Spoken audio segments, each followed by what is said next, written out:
Welcome, everyone, to the Solid Responder Podcast, where we share stories from first responders and talk about the past, the present, and the future in disaster response. Solid Responder highlights key issues in emergency response, exploring, engaging, and educating the emergency response community with featured guests from diverse all-hazard emergency response disciplines. Listen in as leading experts in the field tell their personal stories of dramatic and dangerous moments, the lessons that they learned, and how their skills and leadership were put to the test. Listen in as we talk about taking good medicine to bad places. I'm your host, Joe Hernandez, the Solid Responder Podcast, squared away, right away. Hello, everyone, and welcome back to the Solid Responder Podcast. Thank you so much for tuning in to the show again. This is why we are continuing to grow. It's because of you. Thank you for sharing with your friends and family. And if you love the content, please go to Apple Podcasts and give us a 5-star rating. This next show is going to be powerful. Today is October the 28th, National First Responder Day. During this day of national appreciation, organizations, communities, families across the country come together just to say thank you to the firefighters, paramedics, EMTs, police officers, dispatchers, and others who all respond to our crisis. It's a day to honor all of those brave men and women who we know that put their lives on the line every day just to keep us safe when a disaster strikes. First responders are an essential part of our country, and as a result, they deserve a day of national recognition. Thank you, Congress, for making that happen today. These are the same men and women who are running into danger when everyone else is running out. The importance of National First Responders Day is not only to say thank you, but at least to also understand and help educate others about the unique struggles that many first responders, including the one you're going to hear from and myself, those struggles that many of us face. Someone today is going to dial 911 for the first time, or maybe their last. These responders are usually called upon during those callers' worst days in their lives. Firefighters are supposed to be 10 foot tall and bulletproof.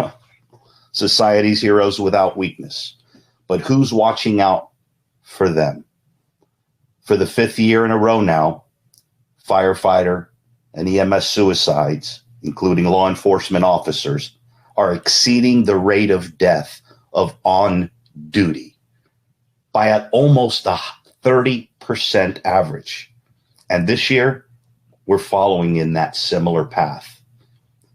Just this week, we've lost another firefighter, a veteran of over 13 years, to suicide. My guest and friend is Chris Fields. Chris is a former member of the Oklahoma City Fire Department. Chris joined the fire department back in 1985, promoted all through the ranks and finally retiring, at least from the fire service, in 2017. Where he served the citizens of Oklahoma City for over 31 years.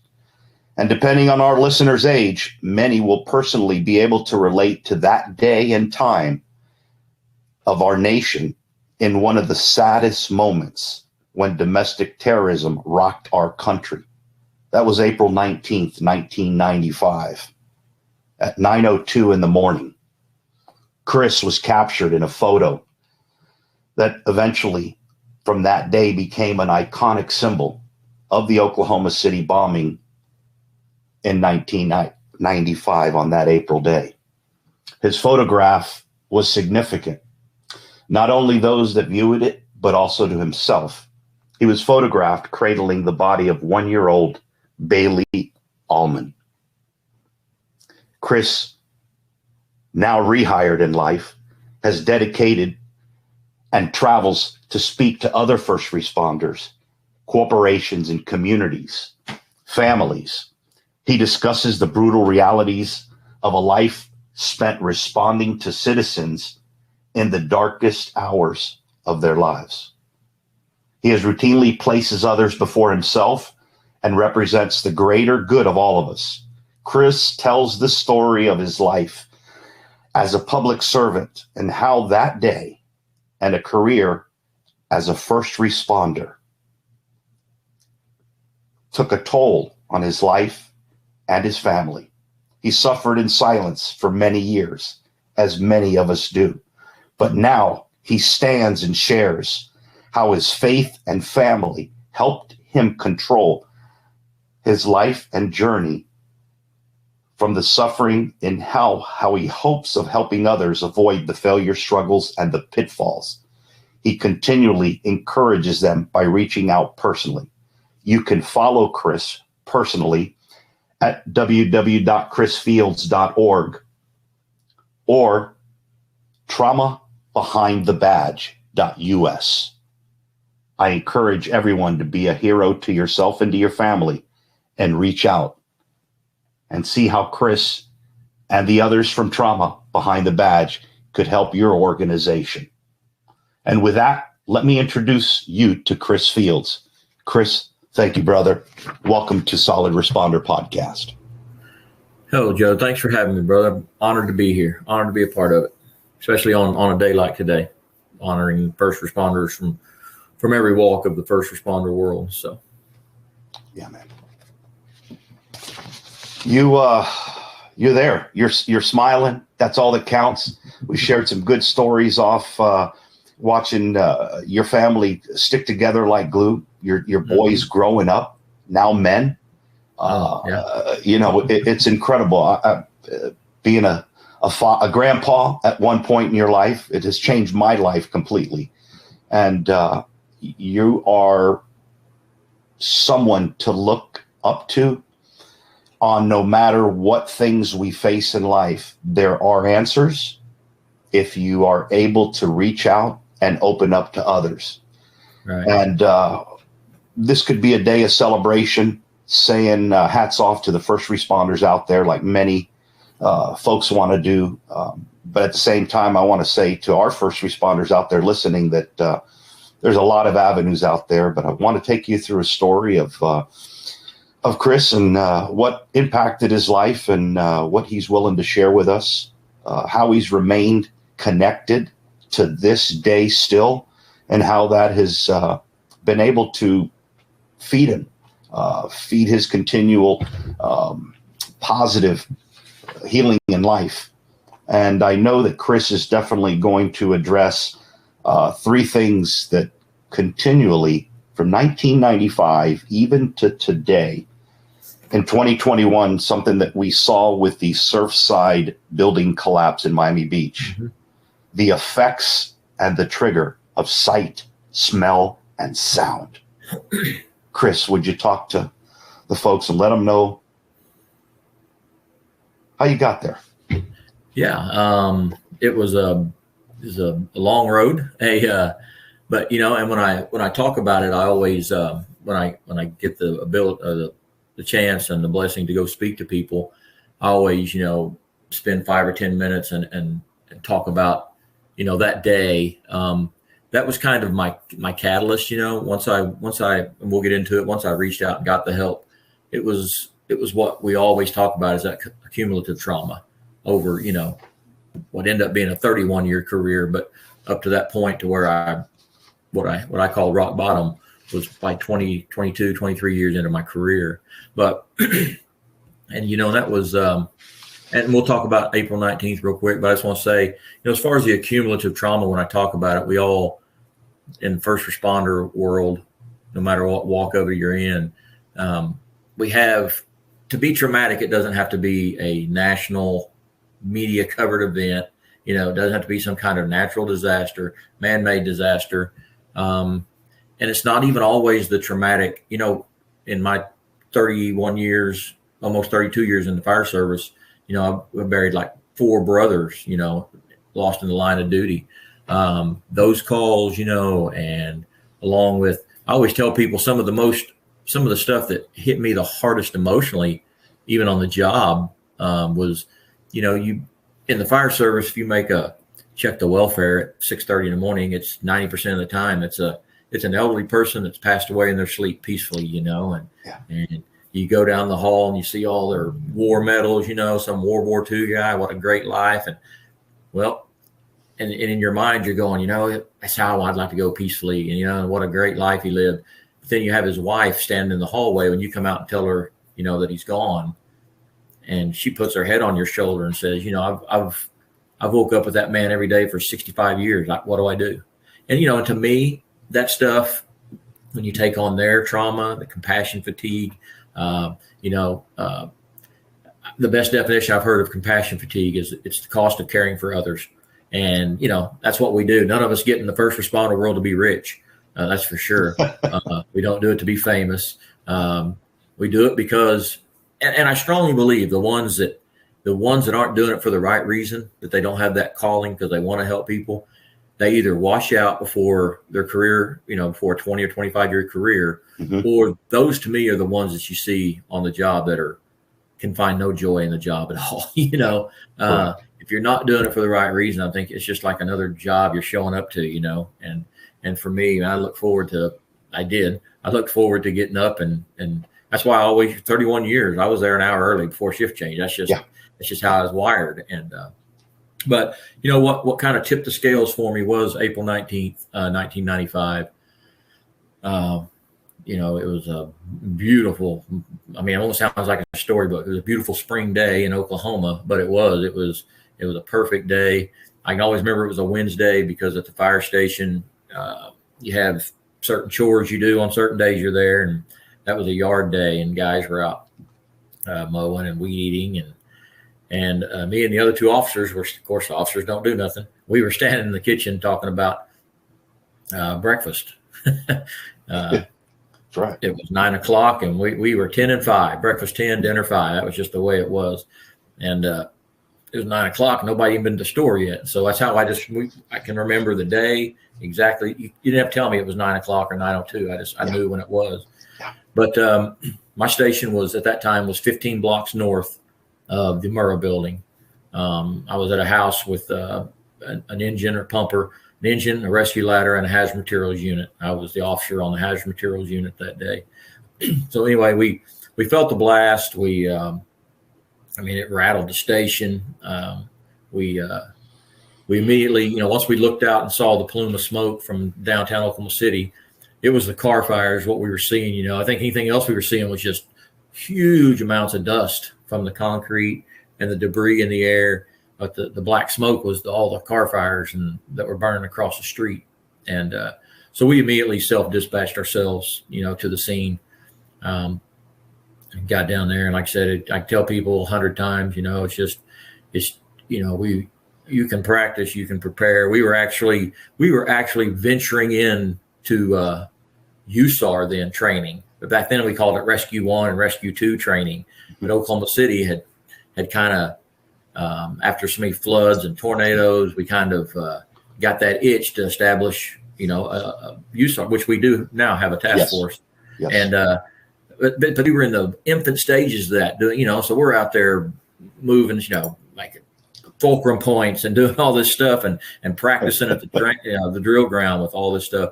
And then when you get there and see it and it smacks you in the face, it's just something you're totally, not prepared for. We handled it. I thank the Lord every day, all the USAR teams that did come in from all over the country and the way we just all kind of, melded together and worked together, and they respected that it was our town, our city, our citizens. It was just a perfect blend. And so when we got down there, I won't go through every step we took, but probably about 30 minutes into the incident is when we were going to the south side to the structure and to go to the pit area. We eventually gave names to geographical areas, as you probably know, the slab, the pit, and all this kind of stuff. So we were going to the south side to make entry. And that's when a gentleman, I don't know where he came from. He appeared out of nowhere, it seemed like. And he said, "I have a critical infant." And it was just split second. I said, "Here, I'll take her." And I think number one, because, firefighters are trained in first aid. I didn't know at the time this gentleman was an officer, but police officers weren't really trained. In 95, they weren't really into the first aid scene. Mm-hmm. They're not much now, but more so. They're more cross-trained now. But anyway, he handed me Bailey, and the first thing I did was, check her for any signs of life. I had to clear some concrete dust out of her throat. She had a open skull fracture, and I didn't get any signs of life. So I noticed that there was an ambulance across the street. So I walked her across the street, and paramedic was there working on somebody. I just told him, I said, I have same thing I heard. I said, I have a critical infant. And he looked up at me, and he said, and the ambulance was full. They had somebody on the inside on the floor, up on the bench, and then on a cot, a stretcher. And then there was 3 or 4 people laying around on the backboard on the ground. And he told me, he said, well, wait just a minute. Let me get a blanket. He said, we're not going to put that baby on the ground, because that was the only place. And I'll get into it. That's once I found out there was a photo at 11 o'clock that night. That's when the photo was taken. But I'm standing there waiting for him to get the blanket. We don't want to get into all the weeds about the photo. Was actually a really wide angle view. And of course, for media, but they cropped it down just to that. So if it was a wide me, you could see everything that was going on. And, and I'm just, when he says, hold on, I'll get a blanket, I'm just looking at her thinking, I had a 2-year-old son at home at the time. So I knew she was relatively close in age. Mm-hmm. And Bailey had just turned 1 the day before, I find all this out. But anyway, I was just looking at her thinking, somebody's world is getting ready to be turned upside down today. And I just couldn't fathom that. And then that was so early in the incident that when I'm thinking that, not even realizing that same emotion or feeling was going to be replayed 167 more times around the building that day by other first responders that did the same thing I did. Mine just happened to be caught by an amateur photographer. And but after the photo, I gave Bailey after I gave Bailey to the ambulance attendant, I went and caught up with my crew, and we worked to free another lady. Unfortunately, we found out she passed away on the way to the hospital. Once we got her out and got her packaged and ready to go, she passed away on the way to the hospital. But that was probably about 11, maybe 2 hours into the incident. And that was the last live person that me and my crew had any contact with. I know there were some others brought out later that evening, but that was the last live person we had any contact with. Yeah. So we were there till 11:30 that night. We finally got sent back to station, and it really wasn't a quiet night once we got back to station. I think we had a house fire, we had first aid calls, and it was just, but they just wanted everybody to get back. And then what they would do the rest of that time, that 3 weeks, you would go report on your regular duty day. They didn't want anybody down there on their day off, understandably so. So you report to your duty station. You go down there for a 12-hour shift, 12 or 24, either AM or PM. You're going to be at the bomb site. Mm-hmm. So we got back to station, and I got a call from dispatch, and that's when I found out about the photo. They asked me, did I carry a baby out of the building? I said, no. I said, a gentleman handed me a baby. Mm-hmm. I say, gentleman, I didn't know he was a police officer at the time. He was in like jeans and a T-shirt. And sure. But looking back, he did have a hat on that said Oklahoma City Police. And it was all, he had a gun on his hip, but none of that I really focused on or noticed, So, but, and after some lengthy conversation, the dispatcher, which I knew personally, he said, Chris, the AP's faxed this photo. They want to identify the firefighter in the photo. I said, well, I can't see it. I don't know if it's me or not. And he says, man, I know it's you, have the 5 on the helmet. So I said, okay, what's up with it? He said, well, AP is going to run it. And they said it's going worldwide.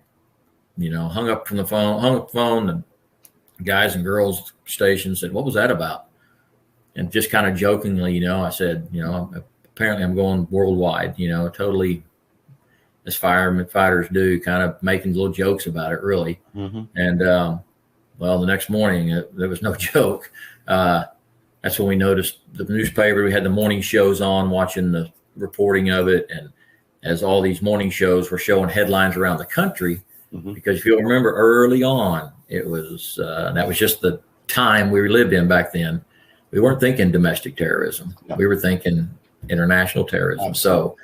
So there was all these stories about who it was and who it could have been, and so it was going all over the world. And every time they showed a different country, different language, that photo was on that newspaper for that that country and that language. And so I think my first thought was just like, wow, I wonder if that family even knows, about that's their baby, if they even know because there were still people waiting for their loved ones to be either, taken out, identified, or found, or whatever the case may be.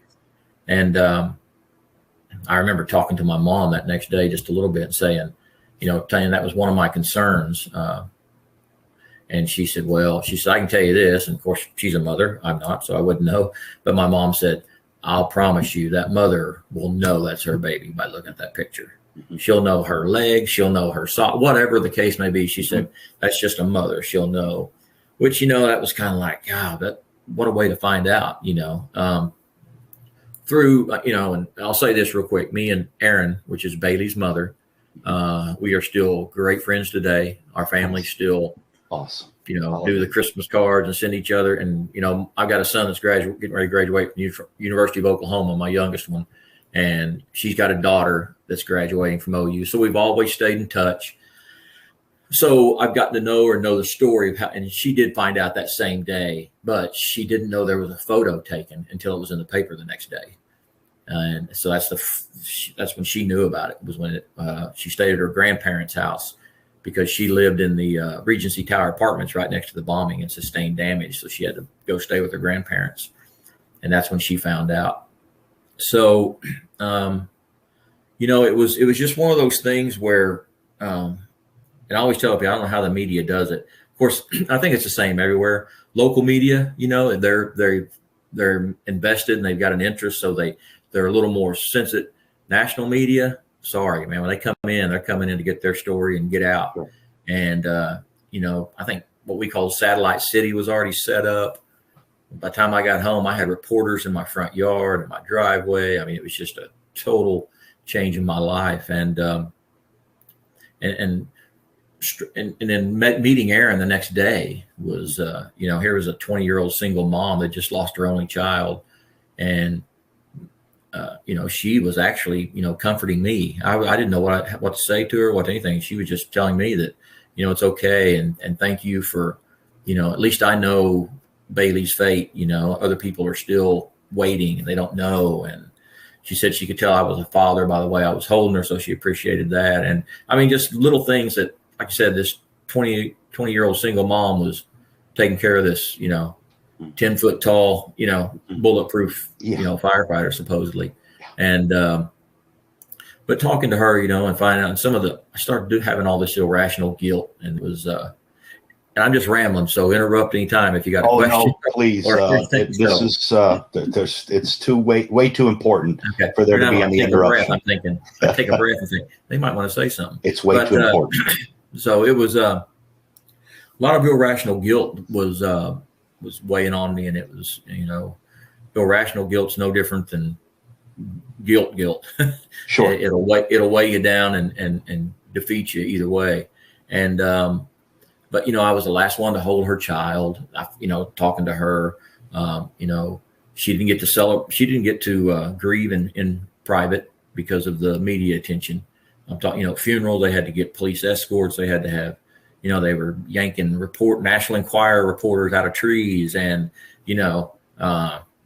we had to stop a reporter from trying to run a story that said me and Erin were together. I mean, it was just all this stuff going on.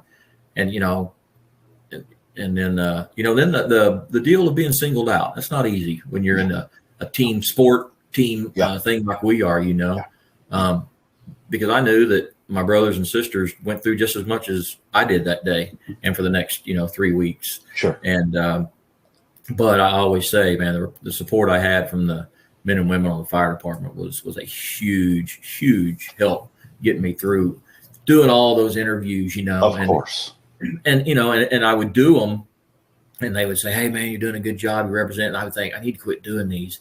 And the fire chief at the time, good guy, Gary Mars, he wouldn't do it intentionally, but he would say things. And of course, I'm a mental midget by now. I'm just, with everything going on, and I'm so sensitive about everything and this irrational guilt. And he would always call me and say, "Hey, Chris," and of course, John Hanson was our PIO at the time. Yeah, that's who I. What a great man.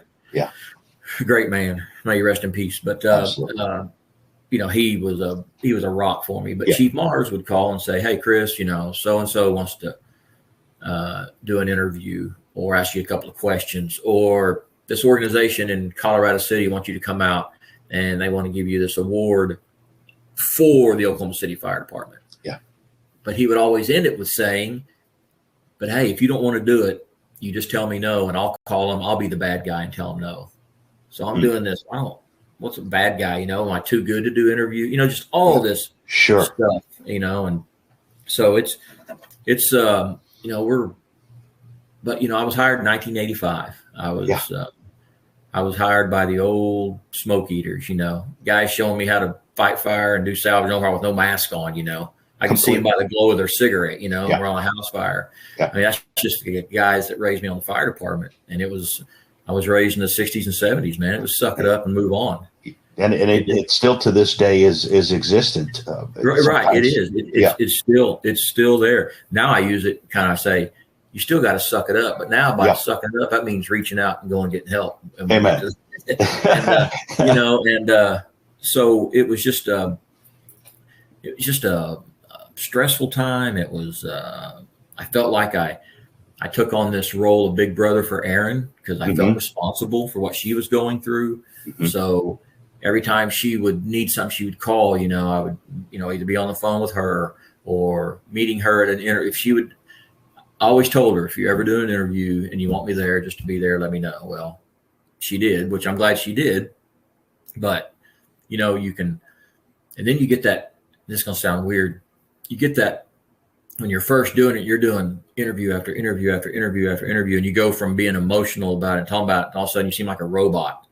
And now you're going, I don't want to do one because now people think I have no emotion on this robotic, Absolutely. Reaper. And so this goes on, we're 4 or 5 years into it, 6 years after the bombing. And, I'm running up and down the road in the fire service, doing things, making calls, house fire, everything we do. But I'm noticing, I didn't think anybody else was, but my wife was, I was having these just little mini bouts of depression and want to isolate and, come home from the fire station. And as soon as I get home from the fire station, no matter if we was out all night or slept all night, I would go back to bed at home, kind of found myself, losing interest in things, golf. And I didn't go golf anymore, buddies that would want to go fish. And I always find a reason not to go. And it, it's just little mini bouts of a couple of days and go on. I would just suck it up and go on down the road.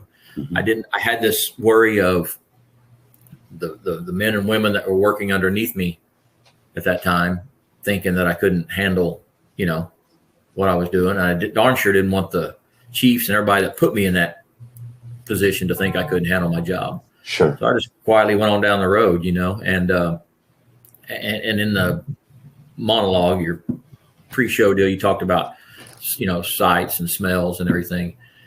And for me, that's what it was. We were decided to put a pool in the backyard, and I was helping the guys bust out concrete, and it started to rain. And a lot of people don't know it rained the night of the Oklahoma City bombing. There was that wet concrete dust smell. Yeah. And that was one of the things that when it started to rain, I was at my backyard. I thought, how that smells just like it took me back to being inside the building. Sure. Now it didn't, I didn't like drop to my knees. I didn't hyperventilate nothing. I just in my mind. That's all you needed. But I can pinpoint that as the day when those mini bouts of depression and isolation and quick tempering, they all started to manifest and be a little longer and less. It became where it was the norm. Yeah. Yeah. And started affecting, and by this time, now I've got my son that was 2, he's 8 now, and I've got another one. I got a new son. And so, I'm doing a pretty good job. Nobody at work still knows, I'm still, life of the party, the funny guy at the station, I'm still living up to that reputation I'd built. And, but at home it was pretty noticeable, and it got to be to where, between the fights with my wife and the anger, and it got to be, where my wife basically said, you need to get help or get out. Sure. We can't do this anymore. Sure.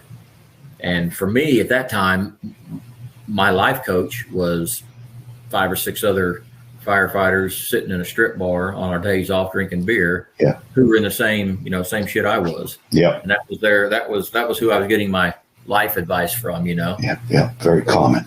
Yeah. When she gave me that option, I was gone. I said, I'm out. So, and that was probably, you get to that, there's in everybody's life, there comes that time when you got to choose which way you're going to go. Yeah. I had the choice of my pride, my ego, or the choice of, love of my family and the profession I loved and my friends. Well, I chose the pride and ego route. Yeah. And that's when things started to spiral, Yeah. And it was, we were separated 16 or 17 months, except for some close friends in the fire service.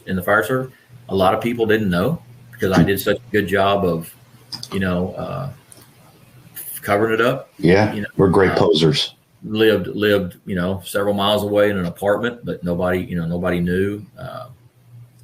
And then, my drinking increased, my running around with the wrong people. There was an extramarital affair. There was just all sorts of stuff where I just kept spiraling out of control.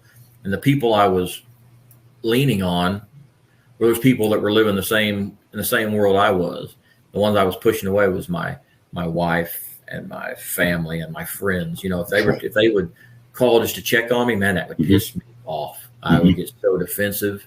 They were just calling to check on me. Sure. And I would get defensive, like I didn't need anybody to check on me. Yeah. And so, this, like I say, this goes on for 15, 16, 17 months. And it all kind of came to a head one night. I really felt like myself, because now I'm depressed every night. I'm sitting over there. Well, I got a buddy who's a doctor who can get me all those Xanax I need. Xanax with Crown Royal was an excellent, way to get through the day, help me so I can get some sleep, get up the next day so I can go to the fire service, put on my happy face. And that's what I was doing. And it really wasn't even about, I wasn't like having any issues with, the bombing or any career stuff or cumulative trauma. To me, at that point, it had come to where I felt like I couldn't go back and start all over again because I'd done so much damage to my family.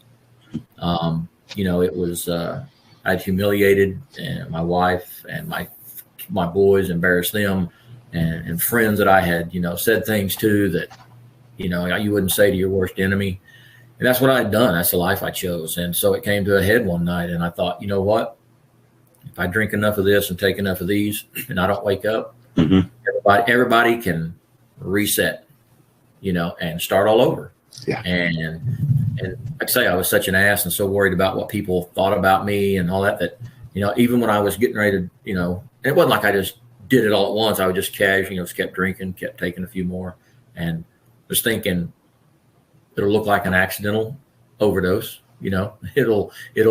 Everybody will still think, oh, it wasn't that he couldn't handle it. He was just trying to, relax a little bit. And he took too many, I said, that was my mind, my state of mind. I'm going, people still won't think I couldn't handle it, And, well, I woke up the next morning and laying in the floor at this apartment, and I just kind of thought, I just had this feeling come over, and I thought, you know what, this has got to stop. There's no way that I've had the great career I had, that got the great family, that this was my purpose in life.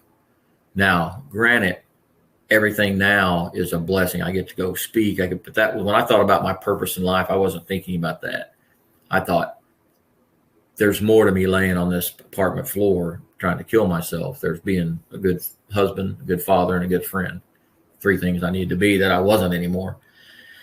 And it's still emotional for me because my wife, she'll tell you, she said, I just knew real quick. I called her And of course, none of our conversations weren't all friendly and good those days, but so I called her, and instead of saying, hello or whatever, her response was, "What do you want?" Which, I would probably been the same way. That was her first word. "What do you want?" And I said, "I want to come home." And she didn't skip a beat, take a breath, nothing. She said, "Come on." And I just kind of knew right then that, I think everything's going to work out and be okay. And she'll tell people, they ask her, "What made you?" And she'll just say, "I knew I wasn't dealing with Chris." She said, "I could look in his eyes and it was just blank." Yeah. And she'd always say, I knew it wasn't him. Yeah. But she was at the point. It was, she said, by that time she was already, she'd be praying to God to, take my love away from me so I can let him go and get on with my life. And sure. So once she said, "Come home," and we got things established of what I was going to do, the work I was going to do and need. I always tell people it wasn't an easy road, and it was. I went and saw a couple of counselors, and the first counselor wasn't a match. I mean, it was just. That's why I tell people you can't go to one and say, "Well, I tried." I could have. I probably thought about it, but I finally went to a treatment center up in Northern California, and and before I went, I was diagnosed with PTSD, depression, anxiety, all the things you would think, and I was introduced to Emdr treatment, and so I went to the treatment facility for a couple of weeks, came back here, started going to see a counselor that I really hit it off with, a little lady named Kathy Thomas. Man, she is just the best. And we did some EMDR stuff, and it was just crazy that. And when I talk to people, I always talk about the irrational guilt and that I carried, during the bombing. But I think it's something we as first responders always kind of carry, because we pride ourselves on getting there and making a bad situation better. Sure. And when we can't, what do? We have these, we second guess, we always have to have the big meetings, after a second alarm fire. Why did it go to a second? Just, all these stuff. And we do the same thing on medical calls, on shootings, on car wrecks. Absolutely. House fire, anything. Was there something we could have gotten, done different? And that's right. And then we take on the trauma of what we see people going through. That irrational guilt had been something that I guess I really struggled with the most. And it's funny. And the EMDR, I tell people, some people it's psychotherapy, some people think it's voodoo, some people think it's, it gives you the ability to talk about an event without feeling those same emotions that you normally do. Perfectly normal emotions and common emotions, but it helps you get through them without, that breaking down and that those same emotions. But when Kathy, my counselor, I guess she saw something in me the days we were talking, because when we started EMDR, she said, we were doing the EMDR therapy. She said, "What is your biggest traumatic event that scares you more than anything that you can't get past?" And I didn't hesitate. I didn't know I would say it. I hadn't said it in 40 something years. I told her, I said, being molested when I was 10 years old. And she knew. I can talk to her now. She'd say, "I knew." She said, "I could just just by the way I would answer questions and talk about things, she just knew." And when she said that, and that was my response to her, and that was more that irrational guilt I've been carrying since I was 10 years old. And and it would be like I can remember days sitting at the fire station around all the guys, and a news story would come on about a child, being molested or abused or whatever. And, firefighters were cool, we're macho, and most of them would say, 10 years old, I'll tell you what, I'm getting away from that dude. I guarantee you ain't nobody, and in your mind, you're shaking in your chair like, okay, I should have done something. It's just one of those things. It's just, but that opened the door to deal with so much unprocessed and accumulated trauma. Absolutely. And like I say, and what I've learned, and I still have, I tell people, it doesn't, just because you go to, if you reach out, it doesn't mean you're going to be diagnosed with anything. You're not going to have to miss work. You're not going to have to go away to a clinic, but it could save your life. It could save your family, save your career. That's right. And I still have days. I still struggle with forgiving myself for the things I did to my family and stuff. Mm-hmm. And but I've learned so much better ways to cope with those days. Like if I got to come here in my office and shut the door and put some tunes on, have a little cry session. That's what I do.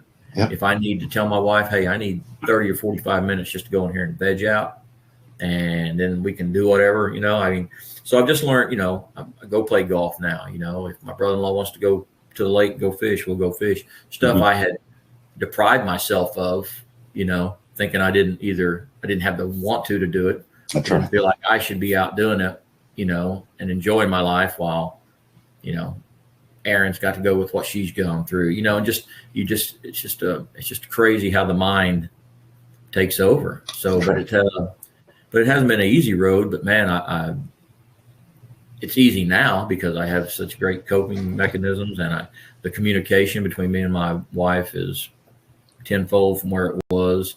And and I always tell people, as first responders, doesn't matter what agency you're in, we've got to take care of each other.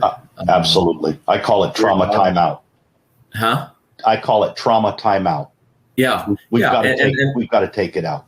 Yeah. And the reason being, like I tell people, it's not that your chiefs in the city don't care. I mean, they've got a job to do. It's the nature of the beast. But when you're gone, you're gone. I tell people I did almost 32 years with the fire department. I retired March 1st of 2017. That day at the station, Pete Riggs came by and we had cake. We had a great retirement party. March 2nd, they promoted somebody and put them in my seat, and the fire department hadn't missed a beat. Yeah. And that's just the way it is. And I'm glad you said that to a certain degree, because I don't want those that are listening, first responders that may listen to this that are still on the job, I don't want them to wait until we reach a certain point, as you have, as I have, as many of us have, maybe even into retirement. Don't wait that long. It's all right now. It's acceptable now for you to step forward. He talks when Chris mentioned to you all out there back in 1995. This was the beginning. We didn't even have cell phones back there. He talked about the big giant radar towers. We had the communications. They set up, AT&T set up a phone bank so that the responders from the different federal teams that came there to assist the Oklahoma City Fire Department and Edmond and those surrounding departments out there, give us a way to contact our significant others, our wives, our husbands, and say, hey, we're okay, because the day of social media didn't exist. And it was so long ago to a certain degree. And as Chris mentioned, this was a crime scene. The pictures that we took there during that rescue and recovery efforts were done with the old Instamatic Kodak cameras, and nobody went home with any pictures. The FBI very earnestly collected all of those cameras because of the photographs that were in there, and because of actually an ongoing criminal investigation. And we didn't get those pictures back for, I remember going back and doing a class there with now Chief, the differences we were talking about, now Chief Mike Walker. And who was a firefighter on the back of my rig that day. Incredible. And now helps lead the USAR team. And we were doing the early days of USAR training in there. Other friends that I met out there, Steve McCune and Mike Tucci. And as we mentioned, McCune retired. Yeah. Yeah. Oh, he did. Yeah. Finally. Last time I saw him was during a football game at Oklahoma City. My son played for Army at West Point, and a few years ago they got to play Oklahoma, and it was a very close game for a couple overtimes there. As a season ticket holder, I can tell you it's way too close. But that scene, people don't remember. That photograph brought fame and it brought pain. Those two don't mix together. No. You had to climb through that. You had to fight your way through. I'm proud to say that I've got 42 years. You saw how important it was to pick up that phone and say, I want to come home. Call in your friend, call in your buddy, call in whoever you need to. I need to talk to you now.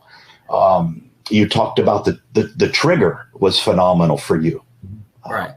And what I want to say about that reaching out real quick, and I always like to tell people, please, the very same people that I was kicking in the teeth and telling them leave me alone when I reached out, those are the same people we're friends with today. Yeah. Those are the same couples we run around with. And so it's just amazing when you reach out that how many people, and even the ones that you've written off, are there to help you. And, and I tell people, how the fire department, police, whatever, how they move on, and you're basically a number, don't get caught up. And I don't say that to take away from the job. Number one, I did it for 32 years, so I loved it. Yeah. But I say, a good friend of mine, Jay Dobbins, he always used to say, he chose his legacy. For me, I chose my legacy with the fire department over the legacy with my family and my friends. And that's not where you want. Now, when I say that, I don't take away from those young guys. Man, you got something to contribute to the fire service, that's great. You invent something that helps fire service or law enforcement or whatever. I mean, I'm not saying you don't strive to be the best at your job, but I'm saying when at the end of the day, man, it's that legacy that you leave with your family and friends.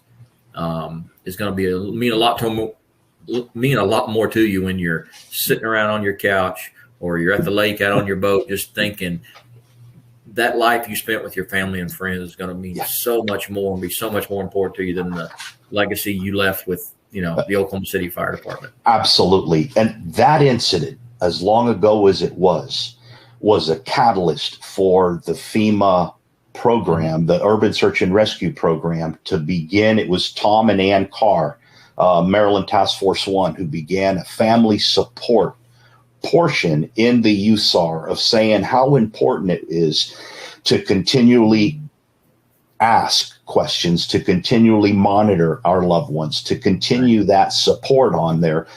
Sadly to say is there's new curriculum rewrite going on right now, and they feel that might not be as pertinent to be put in there. And I argue that point just because that pain is not going away, and it doesn't change for those individuals as well. And that family support, I got to speak with Dave Bain. He's a chief in Canada, in Alberta.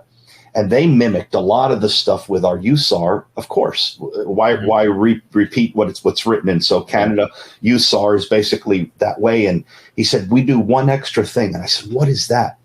And he said, instead of calling you guys to see how you're doing, like in the next couple of days after the bad call or the bad event, we call your spouse. We don't call you. And I was like, I like that. We ask them, how's he doing? How's she doing? How's their anger? How's their sleep? That's the person you want to talk to. It's the spouses of USAR, the spouses of the fire department or the police department, whether it's a female or a male, and the stories that they can tell, as you said, what they've gone through and what we've put them through. And should we not only be educating ourselves, Chris, in the field of first response, but educating to our family and our kids, especially on what to expect when these folks come home, the turmoil, you mentioned it, the anger, the catalyst that caused you to just fly over the end. The anger, I wasn't as angry coming back from there, but the World Trade Center was one of those that just continued. And of course, we could call it PTSD. We can call it complex PTSD. We can call it incident stress management, and we can call it extended incident stress management. There's so many names for a common issue that we're having. There's some listeners that were on, James Salazar and a few others that were asking questions. They wanted us to let you know that you're really respected out there, of course, in the community. You've helped a lot of people heal, even though you don't think that. I want to be able to tell people that they're going to continue to have healing out there because of what you're doing and Trauma Behind the Badge is doing, and how Solid Responder can help and get that done, and how it is to get dressed every day and not only go back to the job, as you said, and meeting people on their worst days of their lives. And the same thing with now having to help that older person put her husband in a state of rest. Do you want to comb his hair? What do you mean? Yeah, sure. Would you like to comb his hair before they come get him? You know, he's been expired for a little while. And do you have anyone that we can help call? Right. Well, you know, I see a note, a list on the refrigerator and you know how that goes. And that little bit that you said goes a long way. And I hope that there are a lot of folks that were listening out there that pick up on that and say, I want this job to be for me. I want it to be fun. I want it to be motivating, and I want it to be significant. And to do that, you have to put your own personal self in that person's shoe. As you said, they're lost. They don't know what's going on. And you are that only link. Instead of saying, have a great day, I'm sorry for your loss, and leaving, can't we stay and do a little bit more and help them get through that sight, smell, and sound, and give them a little trauma timeout with what they're doing. And I think that's important too. Like I say, you know, we pride ourselves on, you know, getting there and making a bad situation better. And I think that's why you see law enforcement, you see firefighters, you always see these little stories posted somewhere about how, you know, they made the husband on a heart attack 2 days ago and he didn't make it. 2 days later, there's firefighters over mowing their yard for him, or you know, helping them build a deck, or, you know, we had one where we helped a lady finish a ramp for her wheelchair, you know, because her husband couldn't do it, you know, just things like that. And that's our way of getting that feeling like we actually did more. But, you know, and it's, I always say it's so important that we got to take care of each other, reach out, you know, don't be scared to ask somebody if they're okay. That's right. And it all starts with, man, starts with the leadership. You know, me and the Trauma Behind the Badge guys, we were at a department, and the chief looked at us and he said, because Chris Scallon, one of the guys on there who wrote like all of Virginia's peer support stuff, he's a retired Norfolk, Virginia cop, great guy, master's in psychology, all that kind of stuff. Anyway, he said, you know, it has to start with you guys at the top of leadership. And this chief interrupts and says, I disagree. I think it has to start at the bottom. And Chris said, no, that's a coup. You know, if it started at the bottom, that's a coup. So, and when I say that leadership, that was another thing that we had a couple of firefighters, you know, CISD, whatever it was pretty new in 1995. We had a group. They would send us there before we went back to the station. And I remember the first night they sent us, they said, hey, we just need you to go through CISM. I looked at my personnel, and to this day, I think, God, what did I stunt anybody's healing? Because I looked at them and said, hey, we're going to go through there. I ain't saying nothing, but if y'all don't, well, all I did was they're going to, just like I was scared of what my superiors thought of me. When I looked at them and said, hey, y'all do what you want to do, but I'm not going to say nothing. I ain't talking. Well, you know, that was immediately, that just put the clamps on them. And, you know, I don't know, you know, and I've talked to several of them. I've even apologized to some of them for it. Because I just thought, you know, that was, as I look back 26 years ago, 27, 26, as a leader, you know, I should have do it different now, of course. But so it's just thing, you know, as leaders, we have to be there. And another guy on the Trauma Behind the Badge team is a guy named Raul Rivas. He's a retired Orlando Police Department SWAT. He's the one that took down the Pulse nightclub shooter. And when they were going through all their stuff, he said what made it great for them in their debriefings was their big bad captain. He said a bad man. He said was the first one to stand up and talk in front of the group about what he was experiencing and his feeling. And he said it just opened it up for everybody. So, Excellent. People say that that's how leaders lead. Leaders lead by, you know, I mean, by example, 100%. I don't hold any tears back. I'm a crier now, and it is what it is. I never thought to this day I'd even be a Gold Star father, losing a son during the Afghan war. And the family support is so important, getting this message out. As a solid responder, I love how you really focus on Isaiah 6:8. You made it part of your website. You made it part of your mantra, and it really falls so well with what we do, with what you do. There's a lot of folks out there that help our jobs get better. There's a lot of folks out there that help us complete a job, and even are looking to make our jobs easier, not only in the world of resources for us as far as help in mental health, but also on the job as far as equipment. A lot of manufacturers and vendors, and I believe that they are going to be reaching out and thanking the first responders on National First Responder Day for their work. And man, I can't say enough, Chris. I want to thank you, brother. You bet. When I get back out there, I'm supposed to go out to Crisis City, so I'll make sure that we stop by and have some dinner together and some good prayer. And yeah, definitely. And real quick, I just want to say, yes, please. When as much as we try to do it, you're not going to heal by yourself. It takes that human connection. Great book by Joshua Mance called Beauty of a Darker Soul, I think. I can't remember. It's Joshua Mance, look it up. But that's what he talks about, his healing through human connection. And you can't have that human connection unless you reach out. And like for me, I reached out and was shocked that the people that were reaching back home were the same ones that I had, pushed away. So I just encourage everybody to reach out. That's right. And for those of you that want to connect back with Chris, please remember, we'll have it on our show notes. And if you want to hear Chris live, we're hoping that he comes out May 17th through the 19th to the MSOC and SUSAR Medical Special Operations and State Urban Search and Rescue live conference in Columbia, South Carolina. And along with some folks from Trauma Behind the Badge and what they have to say. Right. Hero, thank you so much. Thank you, Joe. I appreciate it. God bless you. Absolutely. And have a wonderful night. To those listening, thank you. And have a wonderful night. Solid Responder. Trauma Timeout.